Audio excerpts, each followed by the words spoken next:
Sa ikasampung araw na impeachment trial, itinuturing ng House Prosecution Panel na appetizer ang pagsisimula sa pagtalakay sa Article 1 ng Articles of Impeachment, habang tila tumutugma naman ang mga impormasyong inihayag ng isa sa mga testigo sa naging pahayag ng umano'y dating aide at bagman ni Vice President Sara Duterte na si Ramil Madriaga.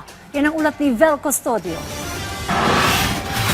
Appetizer o pampagana kung maituturing ng panel of prosecutors ang pagsisimula ng pagtalakay ng unang article of impeachment laban kay Vice President Sara Duterte.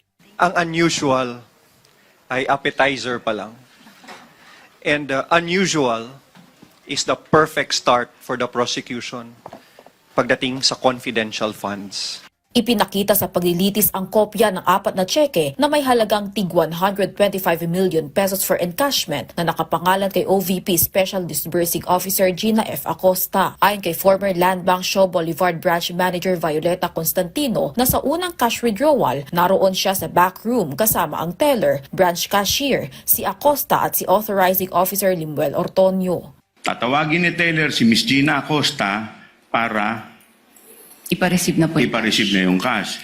Ano na po ang susunod mangyayari pagkatapos pong i-inform ni Taylor si Miss Gina Acosta?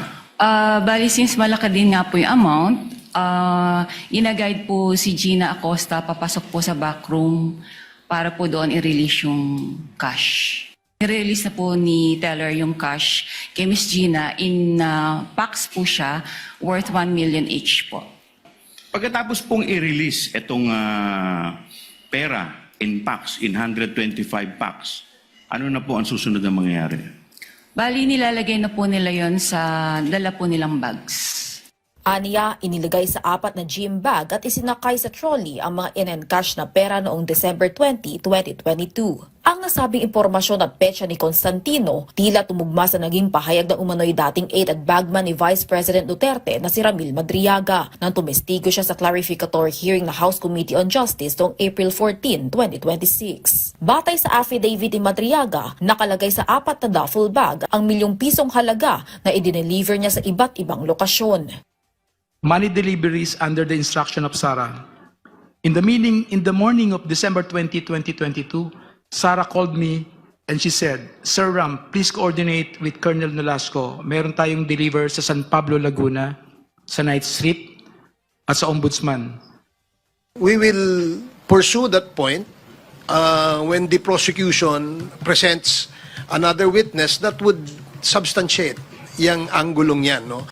Sumalang din bilang witness si dating Land Bank DepEd Branch Manager na Nita Campusano na tumestigo sa encashment ng 3 tseke na may tig 37.5 million pesos na halaga. Aniya, bagamat may ibang government agencies na nag-e-encash din ng malalaking halaga sa nasabing bangko, hindi pangkaraniwan sa DepEd na mag-encash ang ₱1,000,000. So regular po, not unusual. Tama po ba? Unusual siya sa Department of Education dahil during my time, yun lang po yung malaking withdrawal ni Department of Education. Samantala, ipinasabpi na ng impeachment court sina former COA Intelligence and Confidential Funds Office State Auditor Roderick Wamil at State Auditor Celine May Del Campo para tumestigo kaugnay ng umano'y maling paggamit ng confidential funds sa OVP at DepEd. Inaasahang tatalakay ng audit process, findings at inisyong notice of disallowance sa pagpapatuloy ng impeachment trial sa August 3. Vel Custodio para sa Bayan.